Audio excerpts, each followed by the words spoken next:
Being a creative does not have a conventional path. Nobody to truly guide you. This person may have a little bit of their career that I want, and this person may have a little bit of their thing that I want, and I also kind of like what that person's doing, but the whole time I'm thinking about it through my lens, which is making it my unique path. Hi, my name is Andrea Lewis. I am an actress and a filmmaker and a producer and a creator, content creator. This is my YouTube channel. Today we are going to talk about the things that nobody tells you when you are a creator, when you are a producer, that probably would help you along your journey. At least things that would have helped me if I had known them way before I started. I have been a creator, honestly, since I was a kid. Just making things. I was constantly making things, constantly writing stories, drawing pictures, and coming up with some kind of entrepreneurial idea before I knew that it was entrepreneurship. My brain has never really been able to stop working like that. I am a creative through and through.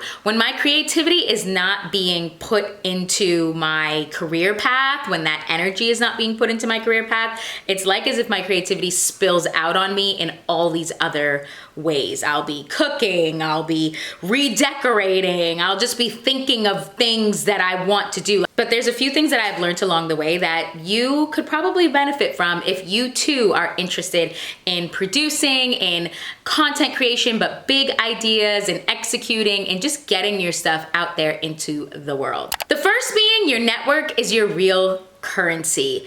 I will say this through and through. It's all about who you know and also who knows you and knows what it is that you are trying to do. Network is everything. And you have to be able to say, I don't have to network like this person or that person, but I do have to figure out what networking looks like for me. I'm never the person that's going to encourage you to be like, you've got to go to all the parties, you've got to be seen, you've got to be out there. I don't think that at all. I'm a true like introverted, extroverted person. So there's sometimes when I thrive in a social setting, and there's other times when I'm a shy girl, I'm in the corner, I don't really feel like talking. And then there's other times when I can't even get myself to physically want to go out and socialize. Like I just feel so like I gotta be inside. I did have to take the time to figure out what networking looks like for me. Is it my social media? Is it being out in the world? Is it more like one-on-one conversation? How am I going to build my network? Because at the end of the day, I'm going to need a network. Your network is your currency. You cannot go around this part of the creative industry. It's all about who you know and who knows you. And that network is what's going to help you oftentimes to get everything that you need, to get further, to get your project seen maybe by the right people, to get the resources that you need. And it's about the quality of your network. I don't need you to know 100 people if 100 people are hard for you to access or they say one thing but they do another. It's stronger and better for you to only know 5 people who are really going to help you, or even 2 people who are really going to help you.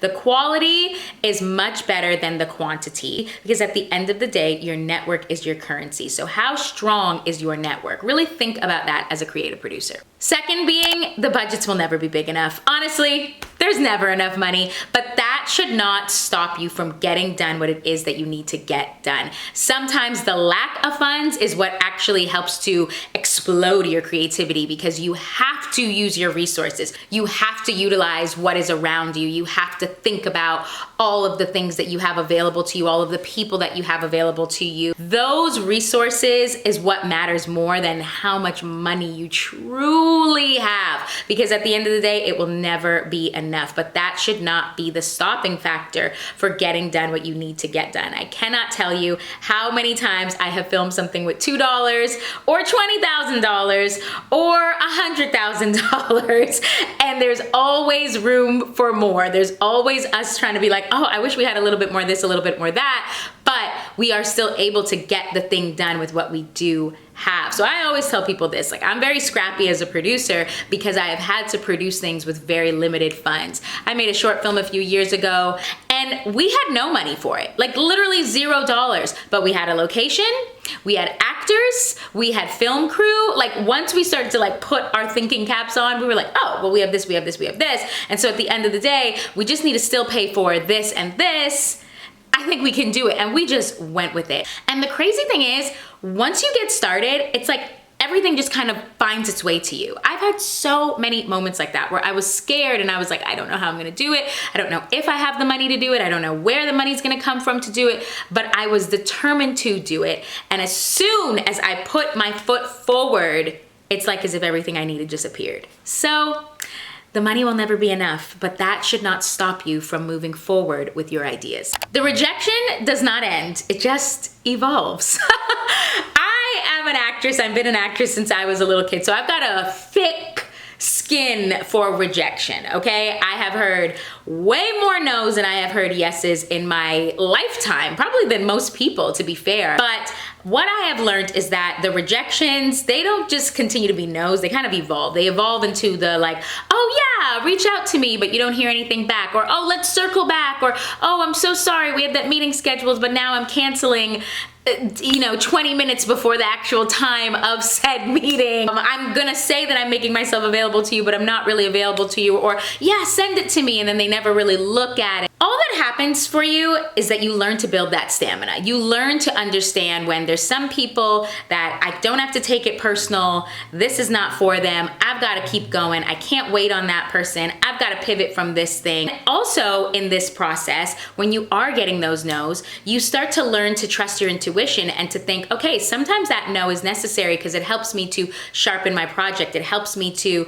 learn how to explain this idea a little clearer because maybe you're rejecting it based on what I'm saying to you. What I'm saying to you is jumbly and crazy and all over the place and not clear and focused. And so that no has helped me to sharpen my one-liner. It's helped me to sharpen my elevator pitch. Has helped me to get the right materials that I needed to get this thing to move forward. The rejection doesn't end, it just evolves, and you grow a thicker skin, you get the stamina for it, and you learn how to use it properly for your project. So don't be afraid of the rejection. It's not a bad thing. The fourth thing is problem solving. Majority of the job is problem solving versus creating. We all want to do the glamorous creating. We want to be on set. We want to have the pictures. We want to say, oh, I'm making this thing. I'm shooting this thing. But to be fair, majority of the time, you're just a problem solver. A good producer is a great problem solver.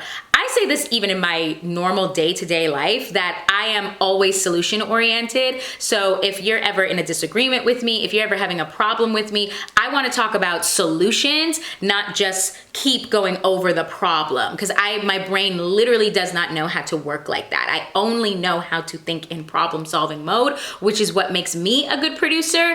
At least I feel I'm a good producer, is because I'm constantly thinking about how to solve the problem that is in front of me. So while I do get a sliver of time that's creative and fun and all that kind of stuff, I'd say 80% of the time, maybe 85% of the time, I'm just doing a ton of problem solving. So you have to get used to problem solving. Start to think as a solution-oriented person. Start to lead with solutions. Because trust me, this thing, being a creator, being a producer, is not very glamorous, but once you become a very good problem solver, you will be able to get to highlight those glamorous moments. And then the last thing is, protecting your vision is just as important as being collaborative. I always remind people that filmmaking, content creation, it is a team sport. It is something that you are going to need other people, and hopefully you learn to play nice with other people. But at the exact same time, if you are the creator, if you are the person with the idea, then you also have to know how to protect your idea, and that balance of it, the balance of being able to be collaborative and open to collaborative ideas while also protecting your original vision, or knowing when it's time to say, no, that person's not aligned with my original vision. When I talk to newer filmmakers, young creatives, I always tell them, like, there should be a core theme for your concept that you are not willing to compromise. There's a core idea. There's one message that I must see within this project. And so while it's going to evolve and shape different and change, maybe change its name or add new people or get rid of some people, the core theme that I believe in will always be there in the center, and I am not willing to compromise that. But I am collaborative to your ideas, to help it evolve, to help it grow, and all of those kinds of things. It's really knowing that moment. I actually had that very recently with a project that I'm going to be releasing on this channel, woo, called Glam Culture. My producing partner and I, we were very aligned on what we saw it as. We got one note from somebody though that gave us a different perspective on it. And we thought about it. We did. But we both concluded that we're like, yeah, it's not our original vision.